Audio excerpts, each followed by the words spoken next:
السلام عليكم ورحمة الله وبركاته.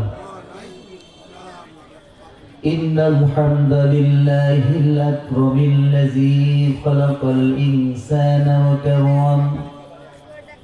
وكرم وعلمه من البيان ما لم يعلم، فسبحان الذي لا يحصى امتنانه باللسان ولا بالقلم. نشهد أن لا إله إلا الله وحده لا شريك له، ونشهد أن سيدنا وحبيبنا ومولانا محمدا عبده ورسوله الذي أرسله بالحق بشيرا ونذيرا وداعيا إلى الله بإذنه وسراجا وقمرا منيرا. فقد قال الله تعالى في كلامه المجيد وفرقانه الحميد: أعوذ بالله من الشيطان الرجيم. بسم الله الرحمن الرحيم. إن الله وملائكته يصلون على النبي يا أيها الذين آمنوا صلوا عليه وسلموا تسليما. اللهم صل على محمد وعلى آل محمد كما صليت على إبراهيم وعلى آل إبراهيم إنك حميد مجيد.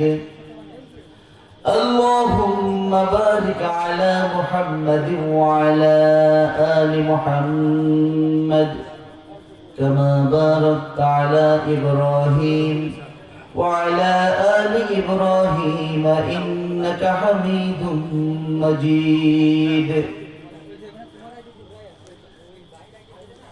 ঐতিহ্যবাহী শাহ আউলিয়া রহমাতুল্লাহি আলাইহি বাগ এলাকাবাসীর উদ্যোগে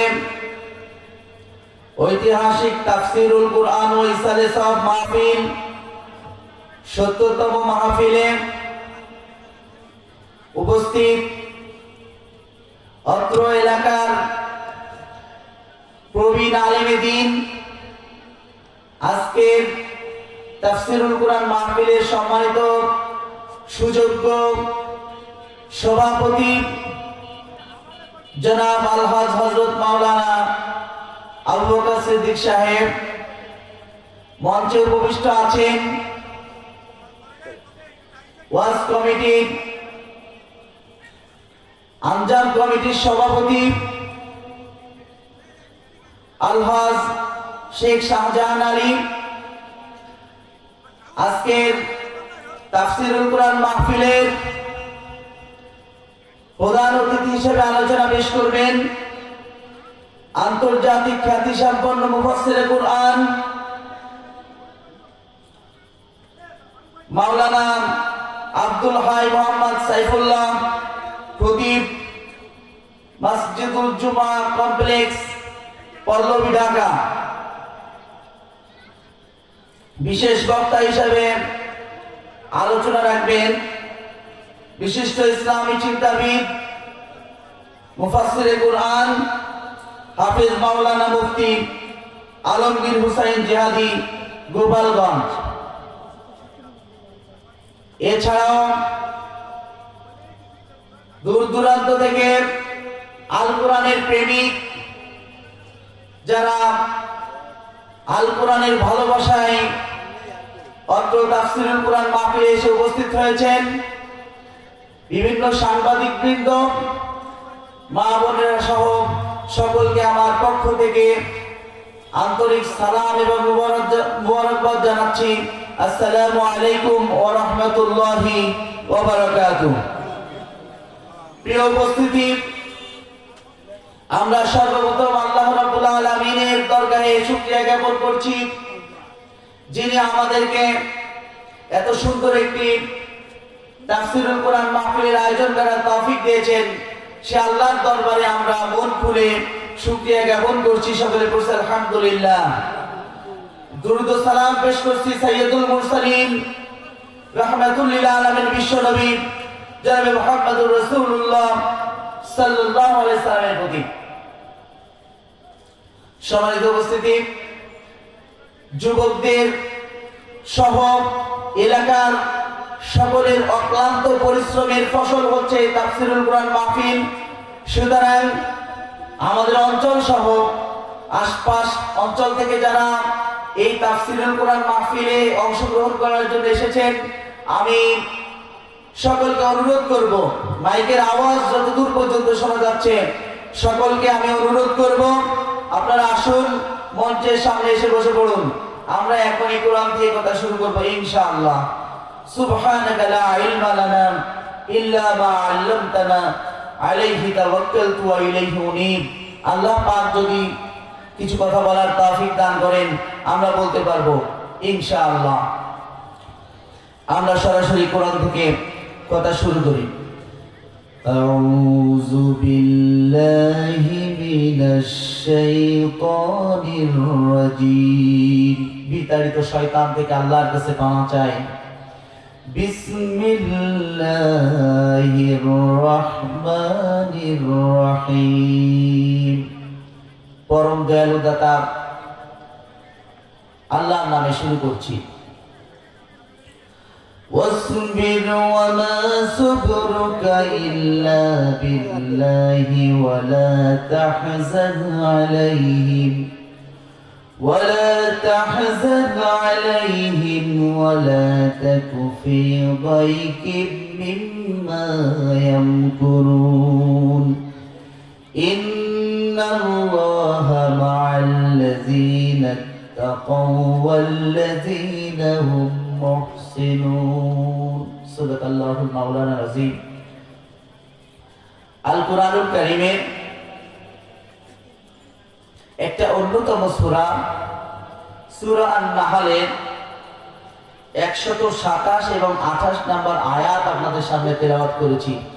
আল্লাহ পাক যদি তৌফিক দান করেন এই আয়াতের উপরই কয়েকটা কথা বলবো ইনশাআল্লাহ। আল্লাহ রাব্বুল আলামিন বলেন, হে রাসূল আপনি ধৈর্য ধারণ করুন। ওমা সাবরুকা ইল্লা বিল্লাহ। আপনার এই ধৈর্য ধারণ একমাত্র আল্লাহর জন্য নিবেদিত, একমাত্র আল্লাহকে খুশি করার জন্য ধৈর্য ধারণ করুন। ওয়ালা তাহজান আলাইহিম। যারা আপনার ব্যাপারে বিভিন্ন কটু কথা বলে বেড়ায়, বিভিন্ন ধরনের ষড়যন্ত্র করে, রাসূল তাদের জন্য আপনি চিন্তিত হবেন না। ওয়ালা তাকু ফি দাইকিম মিম্মা ইয়ামকুরুন। এবং কাফির মুশরিক সহ যারা আপনার ব্যাপারে ষড়যন্ত্রে লিপ্ত হয়, রাসূল তাদের জন্য আপনি কখনোই মনক্ষুণ্ণ হবেন না। ইন্নাল্লাহা মা'আল্লাযীনা তাকাও ওয়াল্লাযীনা হুম মুহসিনুন।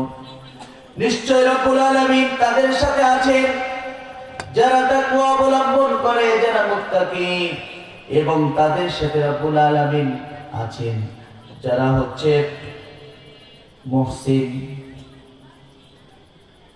যারা হচ্ছে তাদের আমলকে একমাত্র আল্লাহর জন্য নিবেদন করে। এদেরকে রব্বুল আলামিন তাদের সাথে আছেন।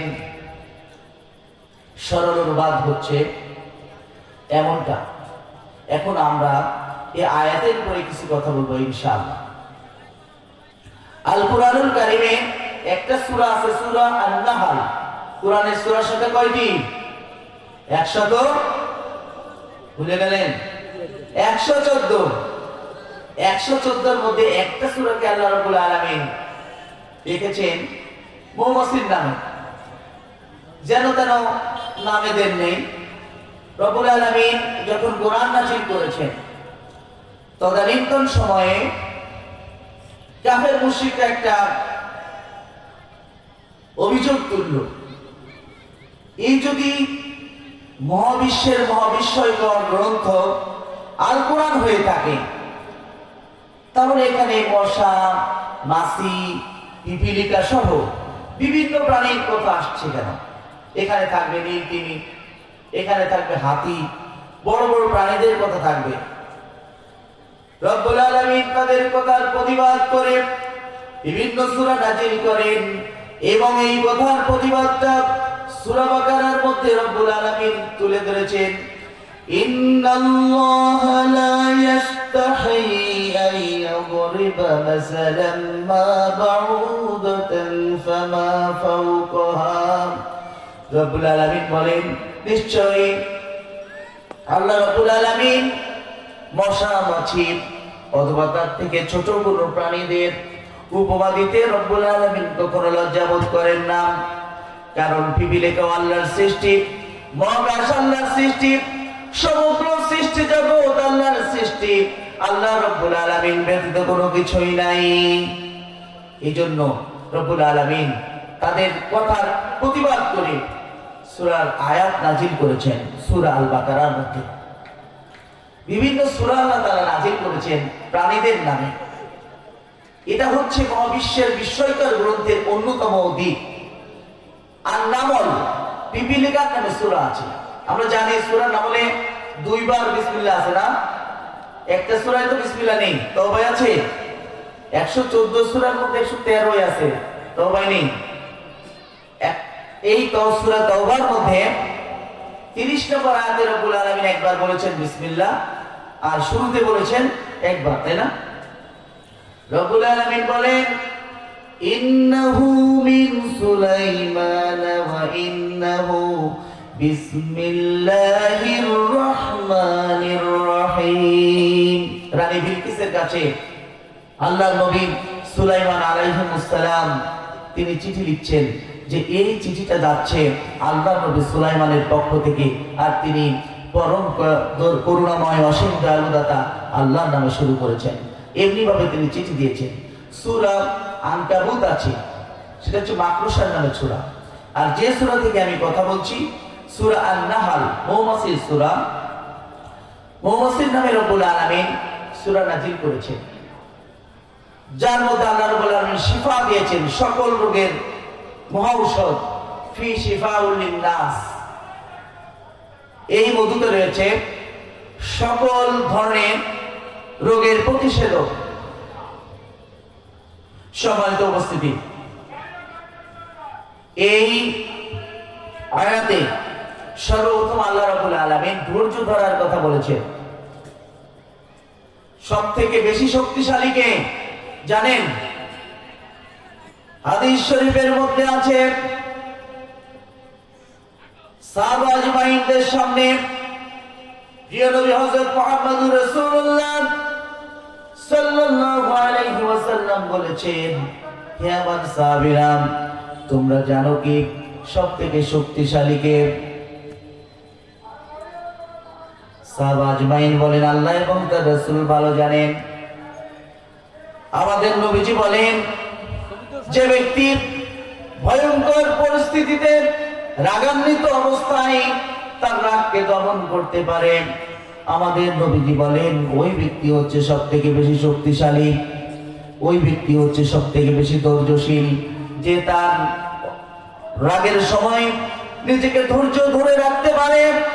রাসূল করিম সাল্লাল্লাহু আলাইহি ওয়াসাল্লাম বলেন, তোমরা যখন রাগান্বিত হবে, এই রাগান্বিত অবস্থা থেকে সরে যাওয়ার জন্য ইসলাম কিছু বিধান রেখেছে। যদি তোমরা চরম আকারে রাগান্বিত হও, সেই সময় তুমি অবস্থার পরিবর্তন করবে। যদি দাঁড়িয়ে থাকো বসে যাবে, বসে থাকো শুয়ে পড়বে, অথবা অন্য জায়গায় চলে যাবে।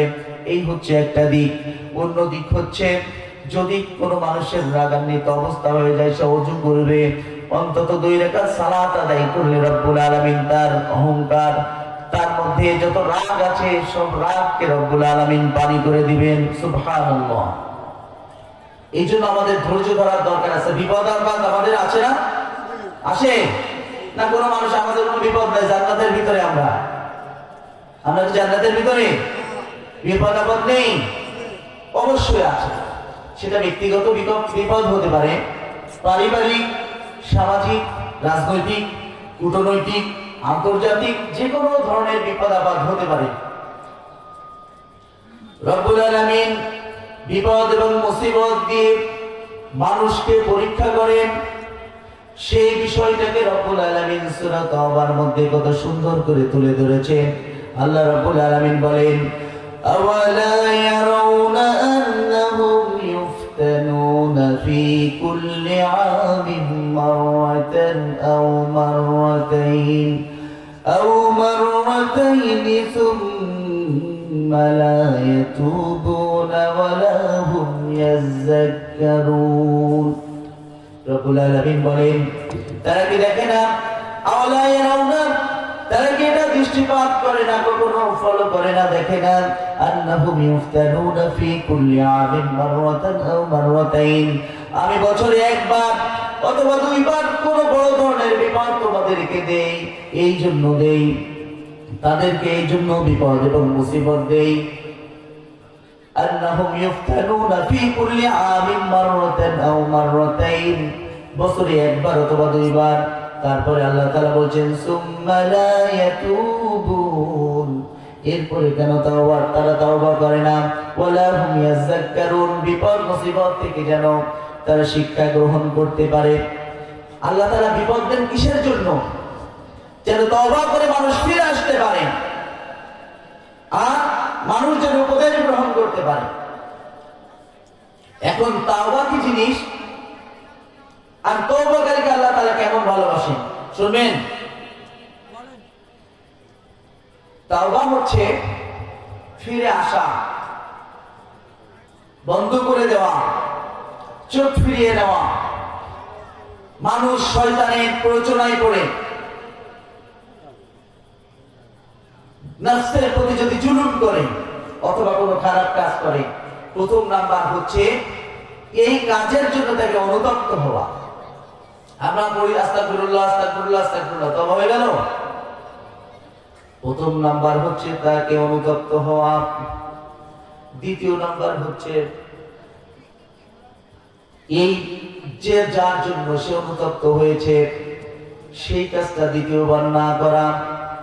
এরপরের পদক্ষেপ হচ্ছে নিজেকে ছোট মনে করে রব্বুল আলামিনের কাছে রোনাজারি করা, আল্লাহকে বলা, রব্বুল আলামিন আমি তো বড় পাপী, তুমি তো বড় ক্ষমাশীল রব্বুল আলামিন, তুমি আমার জীবনের গুনাহ রাশি মাফ করে দাও। এইভাবে যদি কোনো বান্দা রব্বুল আলামিনের কাছে তওবা করতে পারে, আল্লাহর রাসূল বলেন, আল্লাহ রব্বুল আলামিন তিনি রহমতের আধার, তিনি ওই বান্দার জীবনের সমস্ত গুনাহগাতা মাফ করে দেন। শুধু তাই নয়, কোরআনের মধ্যে রব্বুল আলামিন সূরা ফুরকানের মধ্যে বলেছেন, ওয়া ইউবাদদিলুল্লাহু সাইয়্যাতিহিম হাসানাত, যে ব্যক্তি তওবা করবে তার অতীত জীবনের সমস্ত গুনাহ রাশি রব্বুল আলামিন ক্ষমা করে দিবেন। এবং ওয়া ইউবাদদিলুল্লাহু সাইয়্যাতিহিম হাসানাত, তার অতীত জীবনের গুনাহ রাশিকে রব্বুল আলামিন সওয়াব দিয়ে পরিবর্তন করে নেবেন। সুবহানাল্লাহি ওয়া বিহামদিহি সুবহানাল্লাহিল আযীম। ওই যদি তওবা করে অথবা ইসলাম গ্রহণ করে, তাহলে তার অতীত জীবনের সমস্ত গুনাহ রব্বুল আলামিন মাফ করে দেন। কোন সূরা আছে? শুধু সমস্ত রাত শুনে যাবেন না, কোন সূরার কথা বলেছি একটু মনে করার চেষ্টা করবেন। আমি একটু আগে বলেছি সূরা ফুরকান। সূরা ফুরকানের মধ্যে রব্বুল আলামিন বলেছেন, ওয়া ইউবাদদিলুল্লাহু সাইয়্যাতিহিম হাসানাত। হাদিস শরীফ থেকে শোনাচ্ছি, আল্লাহ রাসূল সাল্লাল্লাহু আলাইহি ওয়াসাল্লাম বলেছেন, এক পথচারী মরুভূমির রাস্তা দিয়ে যাচ্ছিল, মরুভূমির মধ্য দিয়ে অতিক্রমকালীন সময়ে যেতে যেতে তার কাছে ছিল একটি ঘোড়া। ওই ঘোড়ায় ছিল তার যত রসদ, যত টাকা পয়সা সবকিছু ছিল। তো ওই ঘোড়ার মধ্যে, ঘোড়ার উপরে ভর ছিল। লোকটা কিছু সময় যাত্রা করার পর শারীরিক ক্লান্তির জন্য একটু বিশ্রাম গ্রহণ করবে। এমনি একটা মুহূর্তে ওই লোকটা ভাবলো ঘোড়াটা আমার এখানে থাক, ঘোড়াটাকে একটা কোনো কিছুর সাথে বাঁধলেন। বাঁধার পরে একটু বিশ্রাম গ্রহণ করবেন, কিন্তু আকস্মিক ভাবে তার তন্দ্রার সাথে নিদ্রা চলে আসলো। ঘুমের ভাব ছিল, একটু পরে নিদ্রায় পড়ে গেল। ওঠার পরে ঘুম থেকে জাগার পরে দেখে কি তার মাল সামালও নাই, ঘোড়াও নাই। এমন একটা সিচুয়েশনের মধ্যে পড়ে গেল। টেনশন, চিন্তার মধ্যে সে দিনাতিপাত মানে সময় কাটাতে লাগলো। মনে করলো একটু পরে আমার মৃত্যু হবে, একটু পরে আমার মৃত্যু হবে। মরুভূমিতে পানি পাওয়া যায় না, খাবার পাওয়া যায় না, একটু পরে রাত হয়ে যাবে। চরম পেরেশানির মধ্যে ওই লোকটা সময় কাটাতে লাগলো এবং আল্লাহর কাছে কাঁদতে লাগলো, রব্বুল আলামিন আমি তো তৃষ্ণার্ত, আমি তো ক্ষুধার্ত, একটু পরে মারা যাব। ভয়ঙ্কর পরিস্থিতি তৈরি হয়ে গেল। আকস্মিক ভাবে ওই লোকটা দেখতে পেল হঠাৎ তার পাশে ঘোড়া দাঁড়ানো। ওই লোকটা খুশির চোটে বলল, আল্লাহুম্মা আনতা আবদি ওয়া আনা রাব্বুক। তার মানে কি সেই লোকটা একটা শিরকের কথা বলে বলল, খুশির চোটে বলল, রব্বুল আলামিন তুমি আমার বান্দা, আমি তোমার রব। কথাটা সঠিক না বেঠিক? বুঝেন নাই? সম্পূর্ণ বেঠিক, সম্পূর্ণ শিরক। আল্লাহ কি আমার বান্দা নাকি? লোকটা খুশির চোটে বলে ফেললো, রব্বুল আলামিন আল্লাহুম্মা আনতা আবদি ওয়া আনা রাব্বুক। আল্লাহ তুমি আমার বান্দা, আমি তোমার রব। কিন্তু কথাটা হচ্ছে শিরক, কিন্তু খুশির চোটে বলার কারণে সে স্লিপ অফ টাং, তার জিহ্বায় জড়তার কারণে, খুশির কারণে, আবেগের চলে বলে ফেলেছে, রব্বুল আলামিন তুমি আমার বান্দা, আমি তোমার রব। হাদিস শরীফের মধ্যে আছে লোকটা খুশির চোটে বলল, কিন্তু আল্লাহ তাআলা এটা নেবেন না। আল্লাহ তাআলা বুঝতে পেরেছেন ওই লোকটা বলতে চেয়েছিল আল্লাহুম্মা আনতা রাব্বি, আল্লাহুম্মা আনতা রাব্বি ওয়া আনা আবদুক। রব্বুল আলামিন তুমি আমার রব, আমি তোমার বান্দা। আল্লাহ তাআলা কোনটা নেবেন? কোনটা নেবেন? শিরকেরটা না উল্টা সঠিক করে নেবেন? সঠিকটা গ্রহণ করবেন। রব্বুল আলামিন সঠিকটা গ্রহণ করবেন। শুধু তাই নয়, সঠিকটা গ্রহণের সাথে সাথে রব্বুল আলামিন তার জীবনের গুনাহ মাফ করে দিবেন। সঠিকটা গ্রহণ করে নেবেন।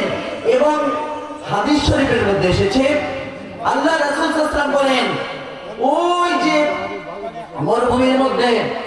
মরুভূমির মধ্যে ওই লোকটা যেভাবে খুশি হয়ে আবেগের ছলে এত খুশি হলো, কোন বান্দা যদি পাপ কাজ ত্যাগ করে আল্লাহর পথে চলে আসে, আল্লাহ রাব্বুল আলামিন এর থেকে বেশি খুশি হয়ে যান। বলেন সুবহানাল্লাহি ওয়া বিহামদিহি সুবহানাল্লাহিল আযীম। আমরা আল্লাহর কাছে তওবা করতে পারি না? অবশ্যই তওবা করতে পারি। শিরকের কথাটা আসলো, ঈমানের পরে আমাদেরকে অবশ্যই শিরক মুক্ত ভাবে ইবাদত করতে হবে। রব্বুল আলামিন শিরক মুক্ত ইবাদত চান, কোন অবস্থাতে আল্লাহর সাথে শিরক করা যাবে না। হাদিস শরীফের মধ্যে আছে কোন ব্যক্তিকে যদি আগুনের টুকরায় টুকরায় পরিণত করে, কোন ব্যক্তিকে হত্যা করার পরে টুকরা টুকরা করে যদি আগুনেও ফেলে দেওয়া হয়, তারপরেও যেন কোনো বান্দা আল্লাহর সাথে শিরক না করে, আল্লাহ তাআলা সব গুনাহ মাফ করে দেবেন। শিরকের গুনাহ কোনো অবস্থাতেই মাফ করবেন? রব্বুল আলামিন কোন অবস্থাতেই শিরকের গুনাহ মাফ করবেন না।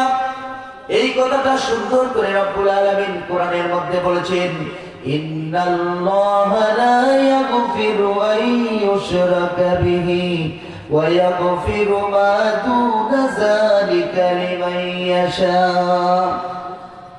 আল্লাহ রাব্বুল আলামিন তিনি এত দয়ার ভান্ডার, তারপরেও তিনি লা ইয়াগফিরু আন ইউশরাকা বিহি, তার সাথে যদি শিরিক সাব্যস্ত করা হয়, অংশীদার সাব্যস্ত করা হয়, আল্লাহর সমকক্ষ মনে করা হয়, ইবাদতে কাউকে শামিল করা হয়, এই অবস্থা ছাড়া রব্বুল আলামিন জীবনের সব গুনাহ মাফ করতে পারেন।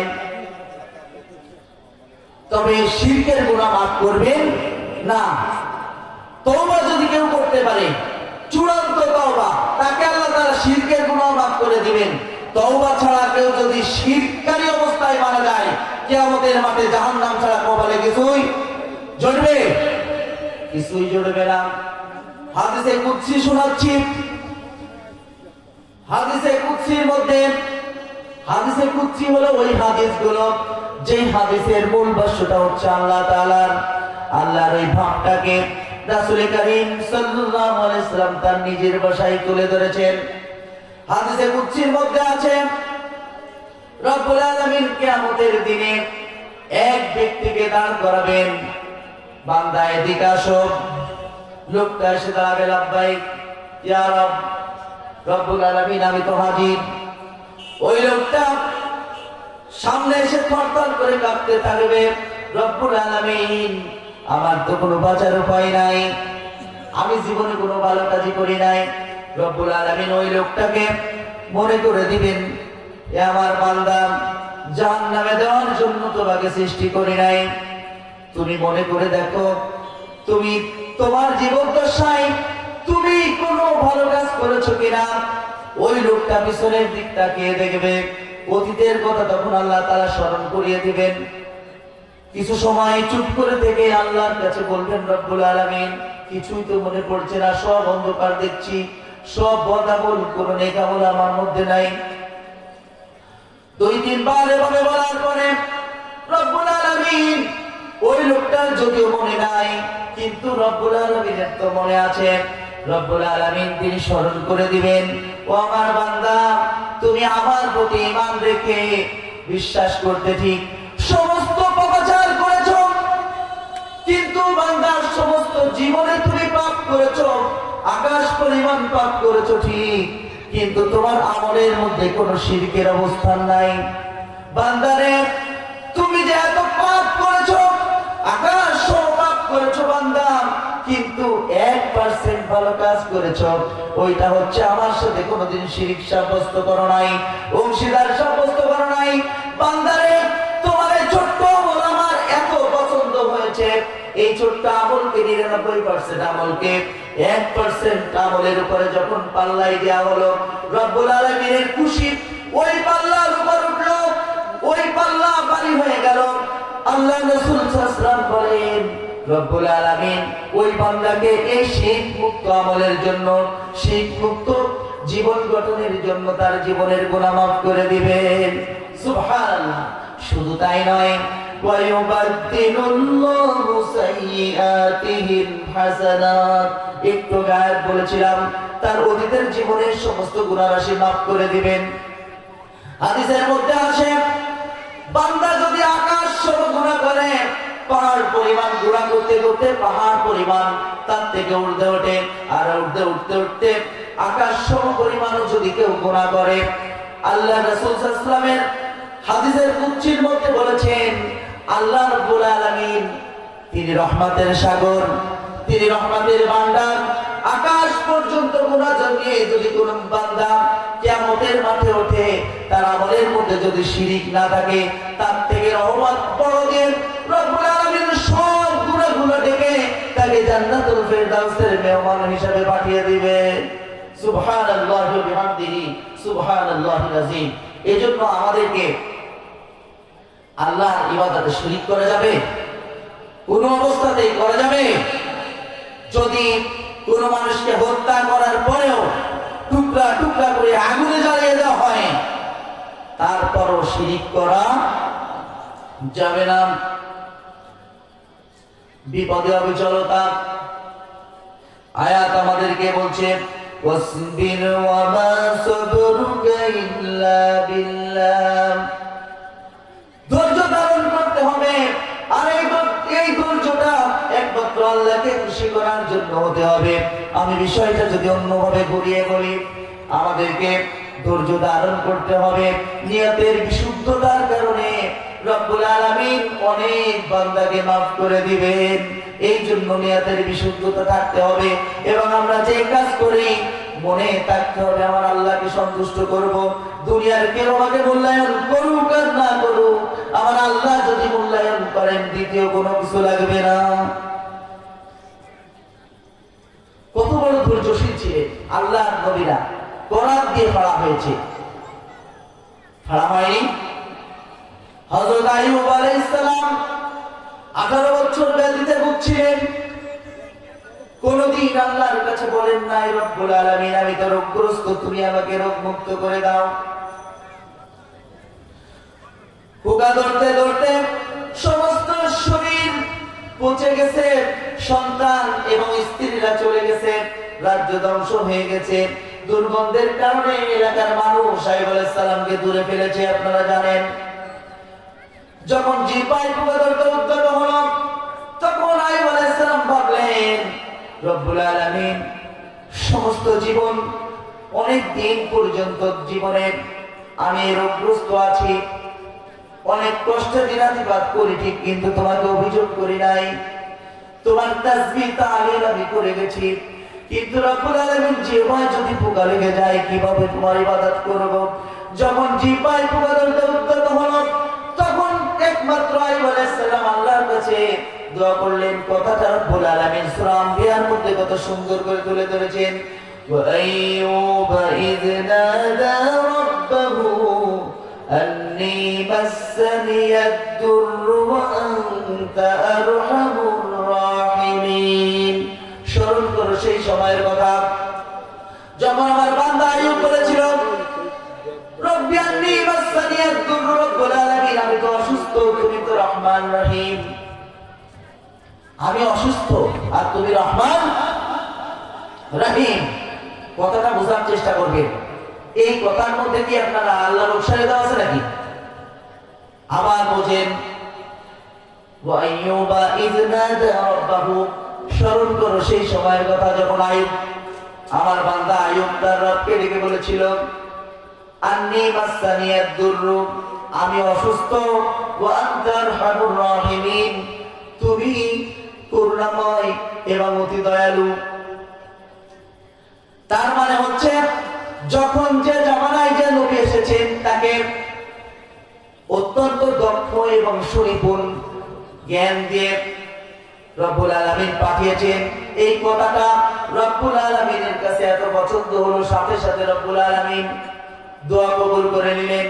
রব্বুল আলামিন বললেন ফাস্তাজাবনা লাহু ফাকাশাফনা মা বিহি মিন দুররিন ওয়া আতাইনাহু আহলাহু ওয়া মিসলাহুম মা'হুম রাহমাতাম মিন ইনদিনা ওয়া যিকরা লিল আবিদিন। সাথে সাথে আইয়ুবকে আল্লাহ তাআলা রোগমুক্ত করে দিলেন। আপনারা ইউনূস আলাইহিস সালামের নাম শুনেছেন না? ইউনূস আলাইহিস সালাম নিনওয়া এসেছেন, 1 লক্ষ লোকের নবী ছিলেন। একটা সময় তিনি বললেন তোমাদের উপর আল্লাহর গজব আসবে। হযরত ইউনূস আলাইহিস সালাম সুনির্দিষ্ট ডেট যখন চলে আসলো, তিনি ভাবলেন আল্লাহ তাআলা যখন বলেন গজব দিবেন, আল্লাহর কথা কখনো নড়চড় হয় না, পরিবর্তন হয় না। ইউনূস আলাইহিস সালাম করলেন কি, তিনি এলাকা ছেড়ে অন্যত্র চলে যাচ্ছিলেন। সামনে দেখেন বোঝাই নৌকা, নদী পার হতে হবে, তার বাল্য বন্ধু নৌকা চালাচ্ছে। হযরত ইউনূস আলাইহিস সালামকে দেখে নৌকা ঘুরালো।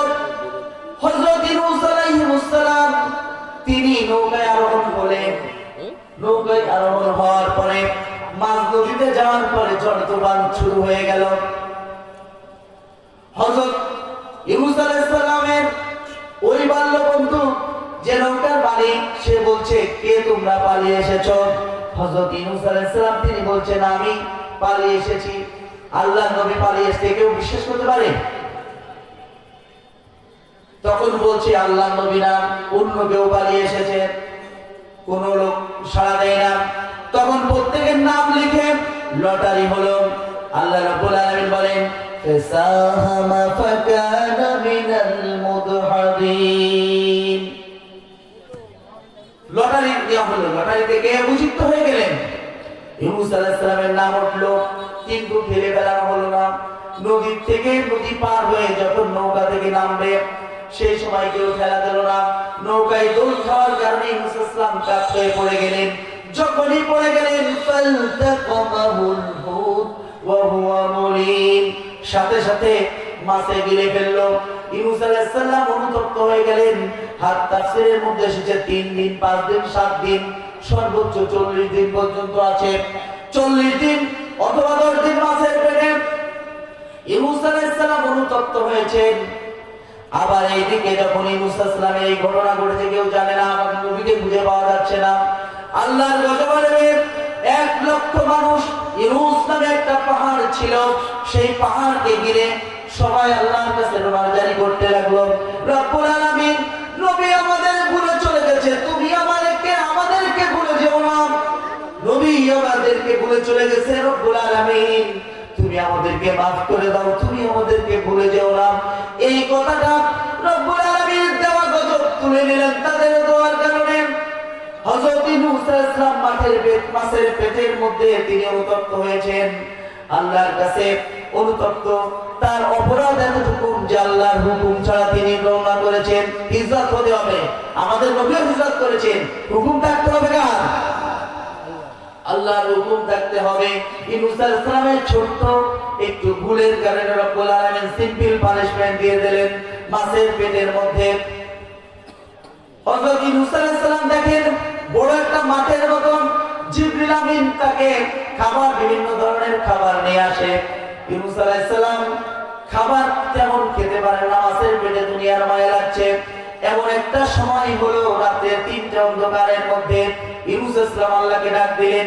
একটা হচ্ছে মাছের পেটের অন্ধকার, দ্বিতীয় হচ্ছে এই নদীর ঘনত্ব, পানির ঘনত্বের অন্ধকার, 3 নাম্বার হচ্ছে 3 নাম্বার রাত্রিকালীন অন্ধকার। সময়টা ছিল রাতের বেলা। ইউনূস আলাইহিস সালাম অনুতপ্ত হচ্ছে, রব্বুল আলামিন আমি তো আমার নফসের প্রতি জুলুম করেছি। সেই কথাটা এইভাবে কোরআনের সূরা আম্বিয়ার মধ্যে এসেছে, وَذَنُّونِ إِذ ذَهَبَ مُغَاضِبًا فَظَنَّ أَن لَّن نَّقْدِرَ عَلَيْهِ فَنَادَىٰ فِي الظُّلُمَاتِ أَن لَّا إِلَٰهَ إِلَّا أَنتَ سُبْحَانَكَ। দোয়া ইউনূস পড়ি না আমরা?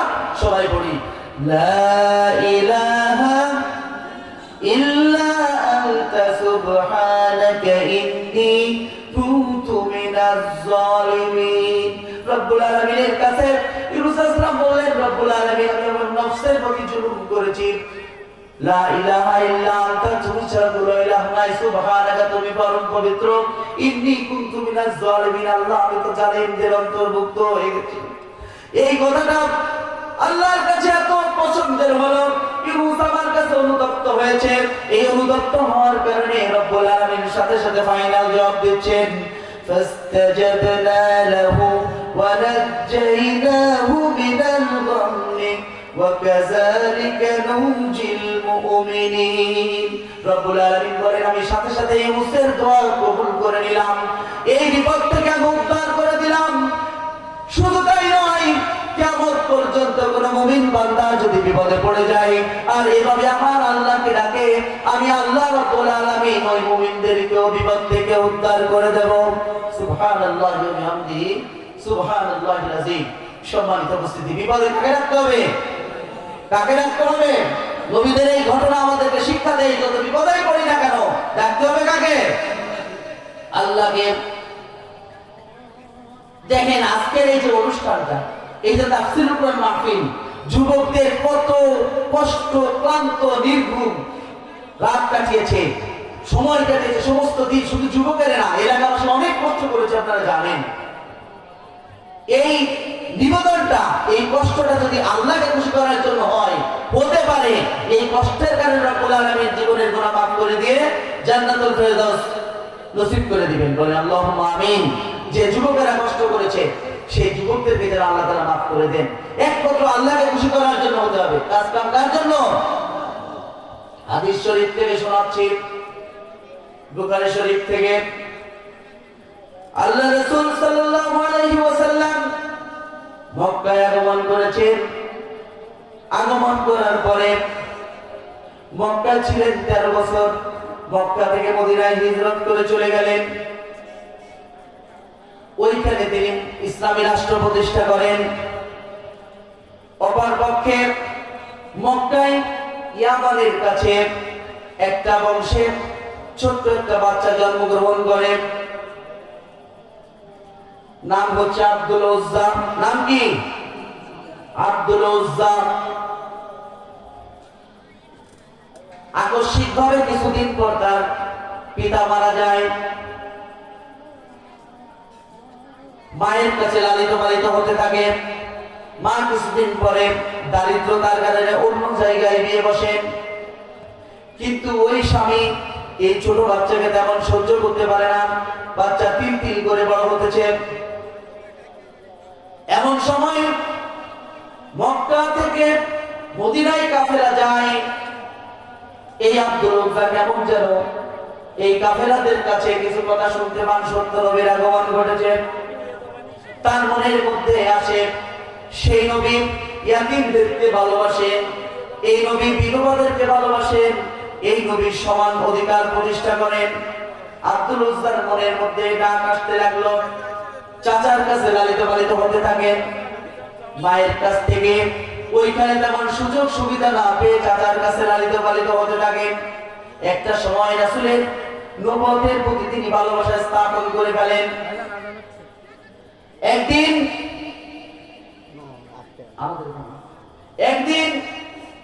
এই আব্দুল উজ্জা তার চাচাকে বলছে, চাচা, মদিনায় মক্কায় একজন সত্য নবীর আগমন ঘটেছে, তিনি মক্কা থেকে মদিনায় হিজরত করেছেন, আপনি জানেন কি? চাচা বলে, জানি। আপনার মতামত কি? তিনি হয়তো সত্য নবী হবেন। চাচা বলছেন, হতেও পারে। এই সুযোগটাই আব্দুল উজ্জা মনে করল, এই সুযোগটা আমি গ্রহণ করব। চাচা হয়তো ইসলাম গ্রহণ করলেও করতে পারেন, অথবা আমার ইসলাম গ্রহণটা চাচার সামনে একটু স্বীকার করে নেব। আব্দুল উজ্জা চাচাকে বলছে, চাচা, আমি একটা সিদ্ধান্ত গ্রহণ করেছি, আমি এই নবীর প্রতি ইসলাম ঈমান আনব। চাচা, আপনি শুনে রাখেন, আশহাদু আল্লা ইলাহা ইল্লাল্লাহু ওয়া আন্না মুহাম্মাদার রাসূলুল্লাহ। ঘোষণা দিয়ে দিলেন, আমি সাক্ষ্য দিচ্ছি যে আল্লাহ ছাড়া কোনো উপাস্য নাই, মুহাম্মদ সাল্লাল্লাহু আলাইহি ওয়াসাল্লাম আল্লাহর রাসূল। চাচা বলছে, তুমি যে বলছো এর ওজন কত জানো? জানি না। আব্দুল উজ্জাকে চাচা বলছে, তুমি ঈমান আনার কারণে তোমার স্থাবর অস্থাবর সম্পত্তি কিছুই তুমি আর অংশীদার থাকলে না, কিছুই তোমাকে দেব না। এরপরে চাচা তাকে কিছু আঘাত করলেন, প্রহার করলেন। শেষমেশ যখন চলে যাবে অসুস্থ অবস্থায় আব্দুল উজ্জা, তখন বলে, আব্দুল উজ্জা, কোথায় চলে যাবি? তোর পরনে যে কাপড় আছে এই কাপড়টা আমি নিতে দেব না। আব্দুল উজ্জা বলল, ইসলাম যখন গ্রহণ করেছি, রাসূলকে যখন মনের মধ্যে জায়গা করে দিয়েছি, তোমার চাদর তোমার তা, আমি তোমার চাদর নিব না। আব্দুল উজ্জা পরনের কাপড় খুলে ফেলে দিলেন। যুবক ছেলে উলঙ্গ অবস্থায় মায়ের কাছে গেল।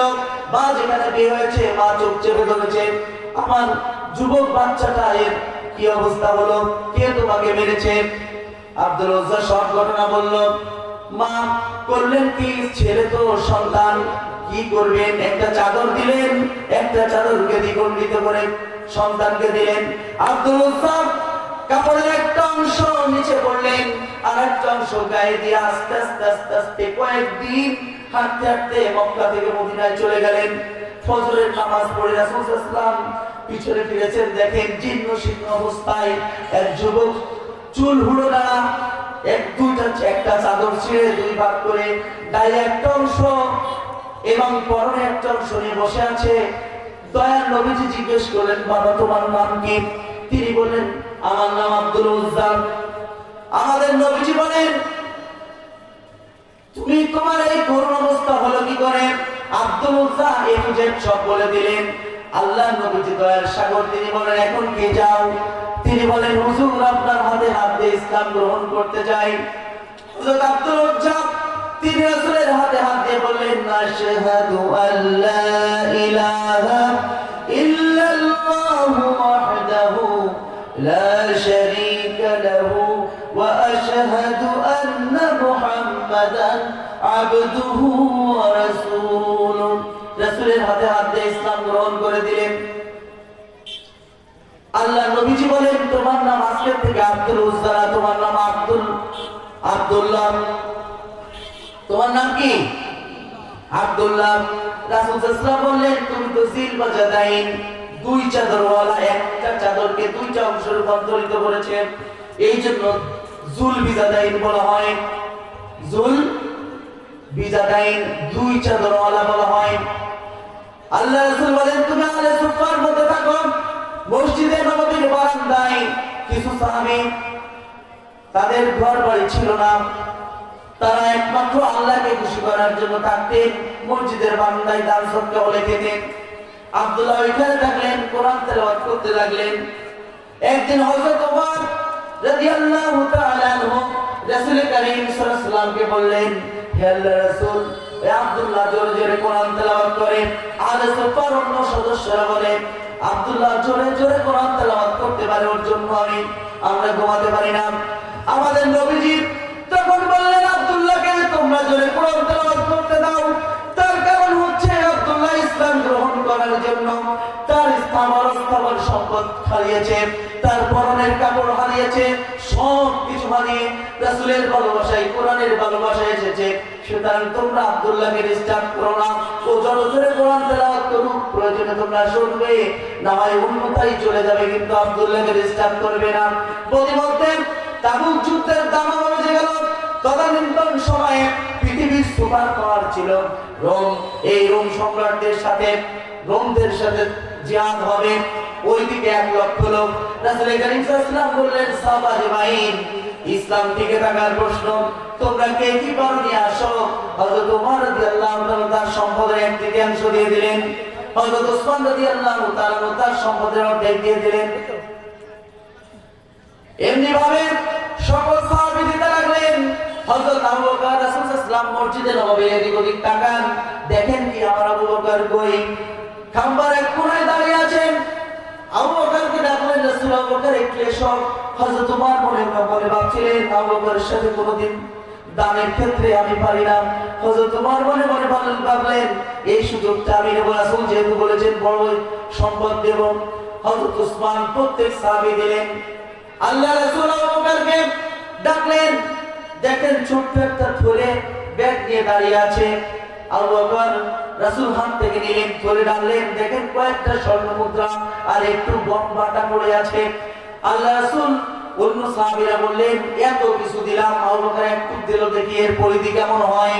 রাসূল বলেন, আবু বকর, ওমর তুমি কি এনেছো, কি রেখে এসেছো? তিনি বলেন, আমি এত রেখে এসেছি, এত নিয়ে এসেছি। প্রত্যেকে বাড়িতে কিছু না কিছু রেখে এসেছে। হযরত আবু বকরকে যখন রাসূল বললেন, আবু সর্বশেষে আবু বকরকে প্রশ্ন করলেন, আবু বকর তুমি কি এনেছো, কি রেখেছো? হযরত আবু বকর বললেন, আল্লাহ এবং তার রাসূলকে বাড়ি রেখে এসেছি। পার্থিব সম্পদ খুঁজে আমার কিছু নেই, কিছুই নেই, সব নিয়ে এসেছি। এই দানে হযরত আবু বকর তিনি সবার উপরে সেরা হয়ে গেলেন। আব্দুল্লাহ রাদিয়াল্লাহু তাআলা ভাবলেন, সবাই তো সব দিল, আমি আহলে সুফার সদস্য, আমার তো কোনো সম্পদ নেই, কি দেব? রাসূলের জন্য সবাই নিবেদন করলো, আমি তো কিছু দিতে পারলাম না।